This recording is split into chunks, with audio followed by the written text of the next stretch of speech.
광주 전남권 소식입니다. 목포 앞바다에서 갑자기 새끼 전어 수만 마리가 죽은 채 떠올라서 관계 당국이 경위 파악에 나섰습니다. 다른 어종이 아닌 새끼 전어만 죽었는데 집단 폐사 원인에 관심이 쏠리고 있습니다. 하선아 기자가 보도합니다. 목포시 생태하천인 삼양천에 마치 눈이 내린 듯 하얀 띠가 생겼습니다. 자세히 보면 죽은 새끼 전어들입니다.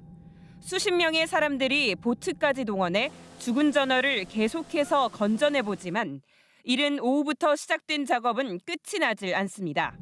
죽은 새끼 전어 수만 마리가 목포 평화광장 앞바다에 떠올라 삼양천까지 흘러 들어온 겁니다. 아니 이런 건 처음 봐요. 이런 치어들이 이렇게 죽어가지고 아주 그냥 눈 오다시피 한 것 아니에요. 이런 현상은 처음 보는데 이유도 모르겠고 걱정이 되네. 수거된 죽은 새끼 전어만 6톤가량. 수거 작업에는 해양수산청과 해양환경공단, 목포시 어업지도선 등 배 3척과 인력 100여 명이 동원됐습니다. 목포시는 전어 한 가지 어종만 폐사해 해양오염이 원인은 아닌 것으로 우선 판단하고 있습니다. 또 지난 25일 이후 영산강 하구뚝 수문을 개방한 적이 없고 최근 목포시 인근에서 전어 치어 방류 사업도 없었던 것으로 확인했습니다. 목포시는 채취한 시료를 국립수산과학원 남해수산연구소로 보내 폐사 원인 조사를 의뢰할 계획입니다. 한 가지 종류만 지금 이렇게 폐사돼가지고 흘러온 것은 아직까지 처음 있는 일이고요. 저희도 이제 그 원인에 대해서는 모르기 때문에 국립수산과학원에 의뢰해가지고 분석 결과는 일주일 이내에 나올 것으로 예상되는 가운데 폐사 원인에 대한 궁금증이 증폭되고 있습니다. KBS 뉴스 하선아입니다.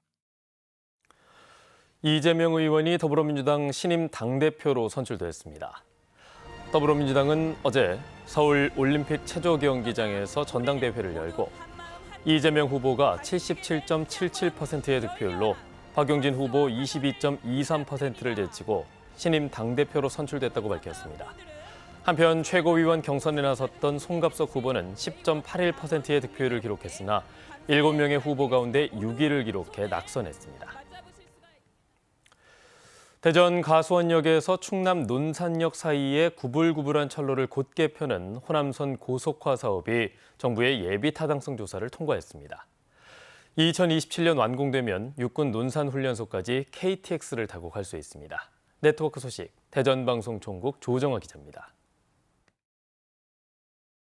기존 호남선 철로인 대전 가수원역과 충남 논산역 사이 45km 구간은 계곡을 따라 이리저리 휘어지는 대표적인 S자형 굴곡 노선입니다. 지난 2015년 신설된 호남선 KTX도 이 구간에서 제속도를 못 내자 저속철 논란과 함께 직선화 요구가 잇따랐지만 경제성 문제가 번번이 걸림돌이었습니다. 하지만 이번에 정부의 예비타당성 조사를 통과해 사업 추진을 확정했습니다. 예타 문턱을 넘으면서 총 사업비 7,192억 원은 전액 국비로 투입되고 가수원역에서 논산역 구간은 29.2km로 16km가량 줄어들게 됩니다. 열차의 운행 속도도 시속 40km 이상 더 빨라져 서대전역에서 논산역까지도 소요 시간이 13분 15초 단축됩니다. 논산훈련소 인근 신연무대역 KTX 운행도 함께 추진돼 서울 용산역에서 논산훈련소까지 소요 시간도 217분에서 166분으로 단축될 전망입니다.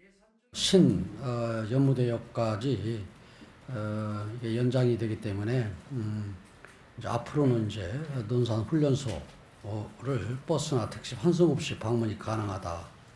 굴곡 노선 탓에 대폭 축소된 서대전역 경유 KTX 증평과 서대전역 활성화는 물론 호남 지역과의 단절 문제 해결에도 힘이 실릴 것으로 보입니다. 서대전역을 경유하는 호남선 KTX가 증편될 것이고 또 지역 경제에도 활력을 띠게 될 것입니다. 호남선 고속화 사업 완공 목표 시점은 2027년. 이르면 다음 달쯤 기본계획 수립에 착수할 예정인 가운데 정상적으로 행정 절차가 마무리될 경우 2025년 첫 삽을 뜨게 됩니다. KBS 뉴스 조정아입니다. 우울과 불안 등 정서적으로 어려움을 겪는 청소년들이 늘고 있습니다. 이런 가운데 치유 전문기관인 국립청소년 디딤센터가 호남에서 유일하게 전북 익산에 들어섭니다. 한편 최근 유치에 실패한 광주시도 정부에 추가 건립을 건의했는데요. 청소년 디딤센터가 과연 어떤 역할을 하는지 소개해드립니다. 이번에는 전주방송총국 조경모 기자입니다. 지난해 11월 문을 연 국립 대구 청소년 디딤센터입니다. 이곳에서는 학교 폭력과 집단 따돌림, 게임 중독 등으로 정서적으로 어려움을 겪고 있는 청소년에게 전문적인 상담과 다양한 치유 프로그램을 제공합니다. 기숙형으로 대안학교 기능을 갖춰 수업과 치유를 병행할 수 있습니다.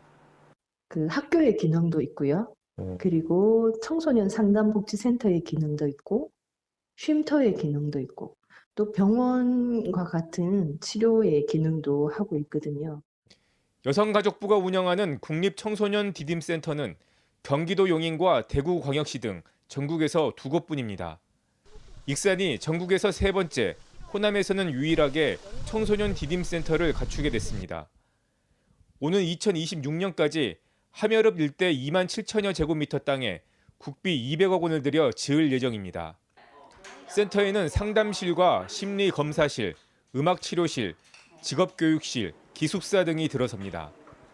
함라산 치유의 숲, 공공승마장, 농촌진흥청과 연계해 다양한 치유 프로그램을 개발하고 백제 역사 유적을 활용한 체험교실도 운영할 방침입니다. 우리 청소년들이 이 건물 안에서 어떤 상담받고 치유받고 교육받고 하는 것도 중요하지만 인근에 나가서 지역사회와 연계하면서 이 치유 자원을 활용해서 자연 친화적으로 활용할 수 있다는 걸 저희는 익산은 교통의 요지로 광주 전남, 충청권과 접근성이 좋아 이용률을 높일 수 있는 입지적 장점도 갖췄다는 평가입니다. 치유 전문기관인 청소년 디딤센터가 청소년들의 정서 안정에 버팀목이 될 것이란 기대를 모으고 있습니다. KBS 뉴스 조경모입니다. 광주와 전남 지역에 어제 코로나19 신규 확진자 수가 3,200여 명으로 감소세가 이어지고 있습니다. 광주는 어제 오후 6시를 기준으로 1,490명이 신규 확진됐고 전남은 오후 4시를 기준으로 1,750여 명으로 집계됐습니다. 광주와 전남 지역은 최근 코로나19 재확산 지수가 1 이하로 떨어졌고 확진자 수도 줄고 있습니다.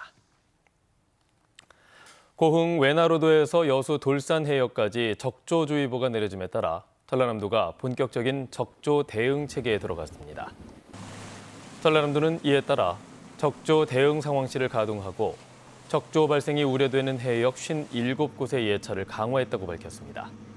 또 적조 발생 즉시 출동할 수 있도록 해양 환경 정화선 3척을 정비하고 전남 바다 알림이와 문자 메시지 등으로 적조 발생 상황을 어민들에게 제공하고 있습니다. 올해 추석 차례상 차림 비용은 평균 31만 8천 원으로 집계됐습니다. 한국농수산식품공사가 전국 18개 전통시장과 27개 대형 유통업체를 대상으로 조사한 결과 지난 24일 기준 추석 차례상 차림 비용은 전통시장이 약 27만 2천 원, 대형 유통업체는 약 36만 3천 원으로 지난해보다 각각 7%와 6.6% 오른 것으로 집계됐습니다.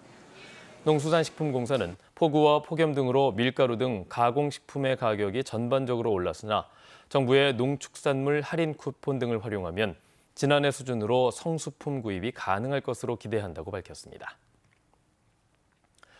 농협이 올해 산 조생종 배 68톤을 대만과 싱가포르 등에 수출합니다.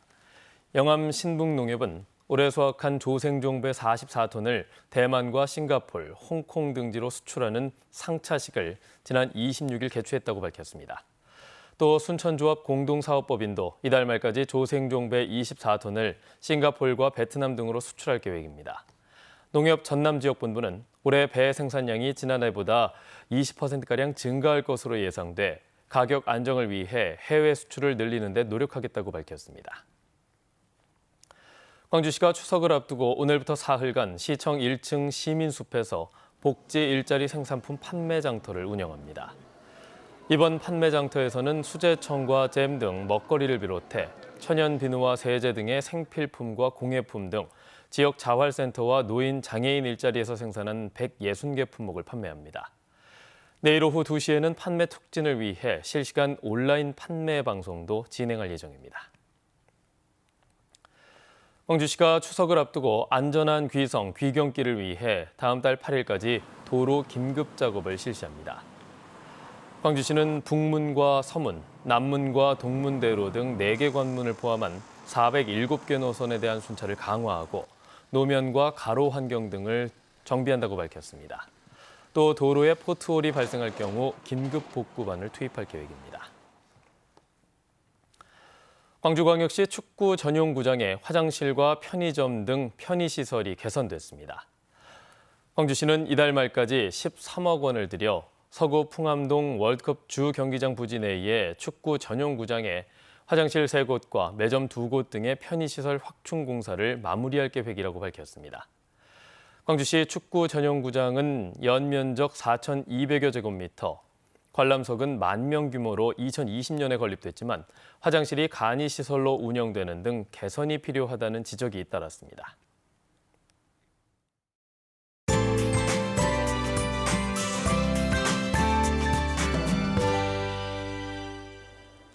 오늘도 선선한 공기가 아침을 맞이합니다. 어제보다는 1에서 4도가량 높게 시작하고 있지만 그래도 대부분 지역이 20도를 밑돌고 있습니다.